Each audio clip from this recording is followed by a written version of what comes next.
everybody, I'm Corey, and welcome to the Dead Unicorn. This is the live stream where we play D&D, and if you're smart, if you're clever, you might catch that this is not a live stream.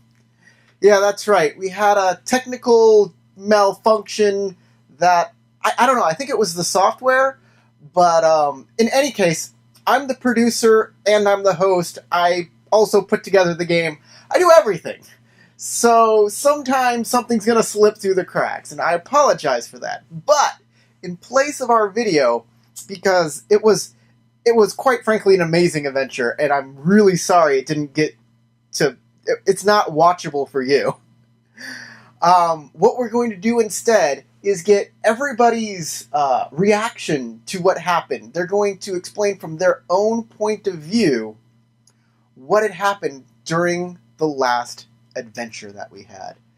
So it's going to be fun. It's going to be great. Just an aside, there was a slight retcon that no one's going to remember, but I'm going to put it here. Tarek's character, Ahed, read a scroll of Detect Magic. He's not able to actually do that within the rules, so we kind of retcon that. He does know what the spells do, he just can't read them. With that out of the way, let's get going. My name is Tarek, and I play Ahed Felstar in the Dead Unicorn playthrough. Hello all, I'm Howard. I play Nilavar. I'm Colin. I play Lugaru, the Lupin Fighter. Okay, I'm Helen. I play Talia. Hi, this is Crystal. I play Heseth, and I'm here to tell you what happened to me.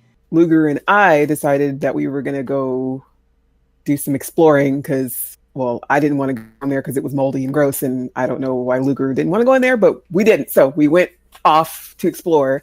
Lugaru and Talia had split off from the rest of the party. They all went inside, and Talia didn't like the look of the mold in that room, so she wanted to go exploring somewhere else, and Lugaru wouldn't let her go alone, so they went around the side of the building. Ran into some goblins on the way. I killed 2 of those goblins. The other goblins ran away.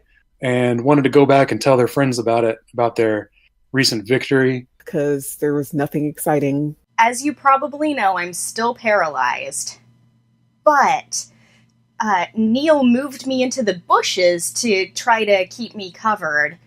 So mostly I just saw, leaves with a little bit of sky. I fled the courtyard in order to go and find help for Heseth, who had just recently been paralyzed, and upon doing so, opened up a door quite foolishly that I thought would lead me to the exit, but instead led right into an encounter with a whole slew of enemies. I had just finished concealing my cat-like compatriot Heseth near some bushes when I heard the doors slam behind me. Troy Kithis had sealed them by wedging his dagger into the door jamb. Talia and Lugaru and that new elf with the skin just a shade less pale than my own were still out there. I feared they would be murdered by this horde of goblins, or whatever you call those larger, more monstrous goblins. Thinking fast, I had pedaled backwards, trying to dodge out of the way of their sight to no avail. I was spotted by some of the goblins, and then made my way back to draw them out toward me and bottleneck them inside of a hallway.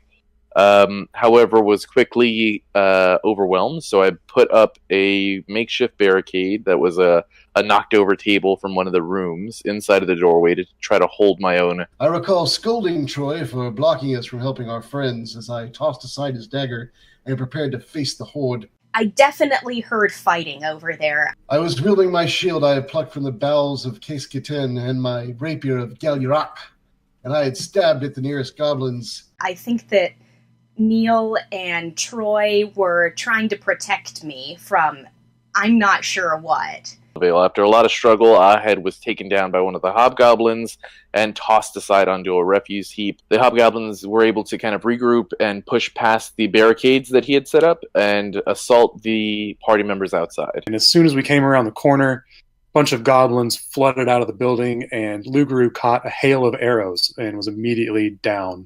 At least thrice I recall uttering a magical phrase, brushing my hand against the edge of Silken, the magic scalpel that I carry. This allows me to send healing energy at Troy Kithis, who was promptly knocked down anyway, as well as the other elf who was able to return to the battle after being knocked down. Since he was discarded, nobody was really looking over for him or expecting him to get really back into the fight. So Nilavar was able to heal him just enough so that he could then take a second wind gaining back a lot of his strength, even though he was covered in refuse and blood and ichor, and decided to join back into the fight. So Ahed then kind of catapulted himself quietly toward one of the hobgoblins and continued to beat on him with some hand axes. Ahed followed through and finished slaying off the last of the goblins. The hobgoblin and the goblins took Luguru down, and while he was unconscious, I killed all three of them. He went outside of I'm assuming that it's some kind of abbey or a cathedral, some kind of demonic cathedral maybe. But he leaves the abbey and goes outside to find Talia and Luguru. Luguru having been gravely injured by the goblins who came outside. Talia informs him that she single-handedly defeated all of the goblins who had exited the building. Once our attackers were finally vanquished, I rushed back to Heseth. She still lay paralyzed where I left her. I spoke to her any words I could conceive in an attempt to offer her comfort while I wrapped her in my bedroll and laid her head upon my pillow. I don't know if she can hear me, but if she can, I don't want her to think that we have forgotten her. There's this fly that just keeps landing on my face, and I can't get rid of it. I'm going to squash the little bug once I'm finally able to move again. I found a translation guide and some of the old decrepit stuff in the library. That's probably going to be important at some point.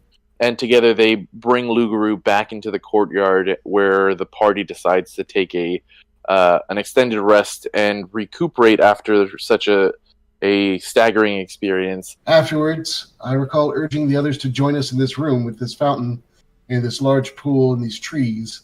And I remember using Troikithus' idea, now that we're all safely inside, to jam the door shut with his dagger in the door jamb, allowing us a place to safely rest for the evening. I believe that's where we left off at the end of the game. Ahed being dubbed the Rage Elf at this point for being able to have such a crazy rise from the ashes kind of moment and come back to start slaying some goblin booty. It looks like we're all good. The fighting stopped and we're having a rest. But, man. And when we left off, he was still unconscious. Here comes my cat.